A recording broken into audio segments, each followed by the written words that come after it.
Mesdames et messieurs, bienvenue à cette grande édition d'information sur nos antennes de Yokason Télévision.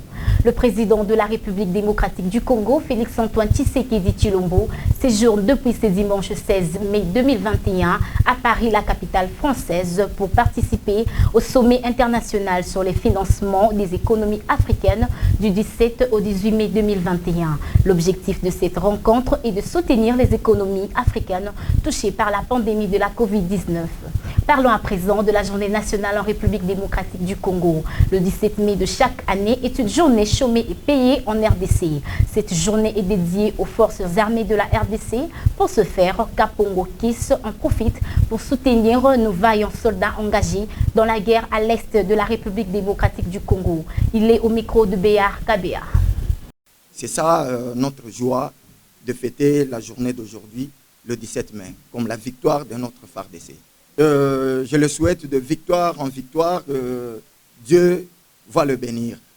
Nous savons qu'ils doivent quand même connaître leur travail dans ce pays. Bonne chance, courage, les 2 gouverneurs militaires, 2 vice-gouverneurs policiers, Dieu va vous bénir quand vous allez vaincre totalement votre mission là-bas. En ce qui concerne la journée internationale, le 17 mai de chaque année, le monde entier célèbre la journée mondiale contre l'hypertension artérielle et le ministre de la Santé publique, le docteur Jean-Jacques Mbungani, en parle en termes de sa prise en charge. Propos recueillis par Hortensia Mba. À l'échelle mondiale, environ 1 adulte sur 3 est porteur de l'hypertension artérielle, ce qui représente environ 1 milliard d'hypertendus sur notre planète. En République démocratique du Congo, notre pays, la prévalence de l'hypertension artérielle à l'échelle nationale se situe entre 25 et 40%, sur base des enquêtes réalisées dans certaines provinces. Elle constitue ainsi, avec l'ensemble des maladies cardiovasculaires, un grand problème de santé publique dans notre pays. Les statistiques hospitalières collectées par le Programme national de lutte contre les maladies cardiovasculaires couvrant les 10 dernières années dans la ville province de Kinshasa, indiquent que les complications de l'hypertension artérielle, représentées essentiellement par l'accident vasculaire cérébral, l'insuffisance cardiaque, constituent la première cause de mortalité chez l'adulte dans notre pays. À l'EPST, le ministre Tony Mwaba exige aux inspecteurs la rigueur et l'excellence, accompagné de la vice-ministre Aminata Namassia, lors d'une réunion de prise de contact avec les inspecteurs de son ministère, qui a eu lieu le vendredi 14 mai 2021 dans la salle grecque du ministère. Suivez.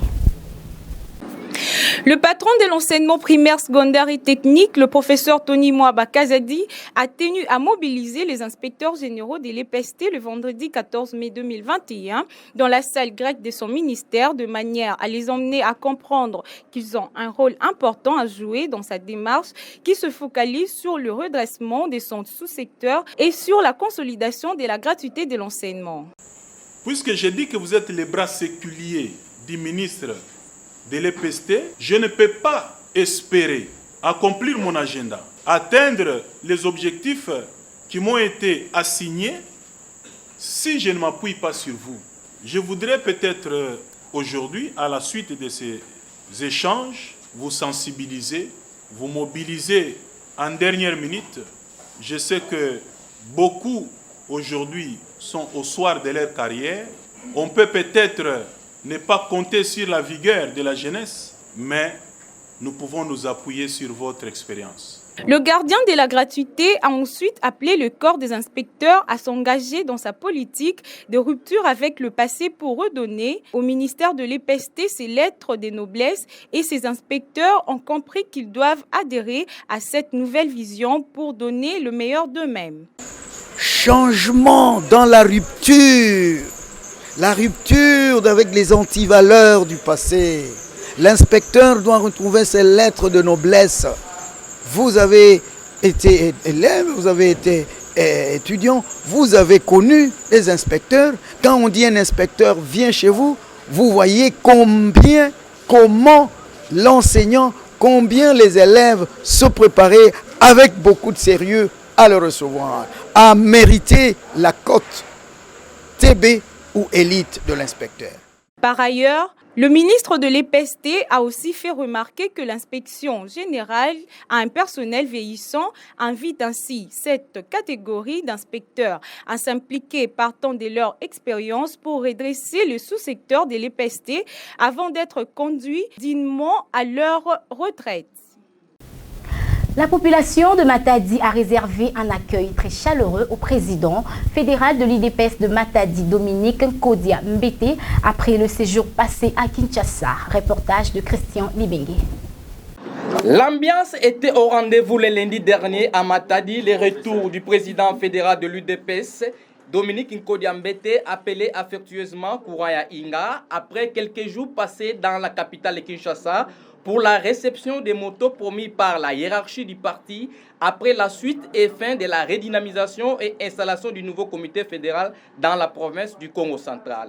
Un événement qui a connu la participation de plusieurs personnalités, notamment le président Godefroid Kassadou de la Sauvachi. Ensuite, les caravanes se dirigent vers le siège de l'UDPS à Matadi au rond-point 24-15. Devant les combattants et combattantes, le président fédéral de l'UDPS Matadi a présenté les 30 motos au total que le comité national met à la disposition de la province en raison de 5 par fédération. Il faut tout ça là, nous ça là, il y a pour implanter parti, il y a pour redynamiser parti. Donc dans 60 jours, il faut aussi sa nomination à la comité sectionnaire. Par la même occasion, Dominique Nkodia Mbete appelle la population du Congo central à soutenir nos forces armées et l'état de siège décrété par le chef de l'État, Félix Antoine Tshisekedi, dans la province de l'Ituri et au nord Kivu. Parlons à présent du sport en Ligue nationale de football. Le tout-puissant Mazembe a battu l'AS Vita Club de Kinshasa, score final 3-1.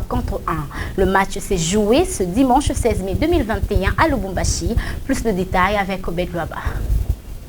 Vodacom Ligue 1, le tout-puissant Mazembe s'impose farouchement face à l'AS Vita Club de Kinshasa, score de 3-1 le dimanche 16 mai 2021 au stade de Kamalondo à Lubumbashi.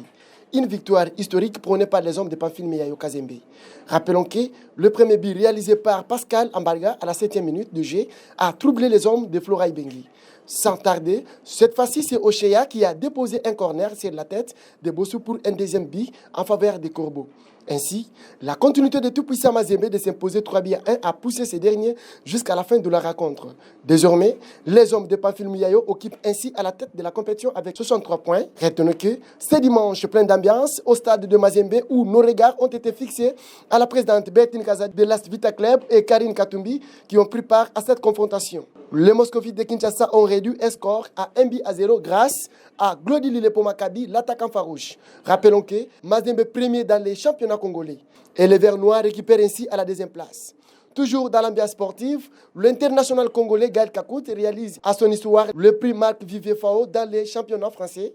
Le milieu offensif de Léopard de la RDC évoluant à Racing Club de l'Est en France a été consacré le meilleur joueur africain 2020-2021 en remplaçant notamment l'Algérien Andy Delors, Zimbabwéen Tino Kadewere, Gervino de la Côte d'Ivoire, ainsi le lauréat de la précédente édition.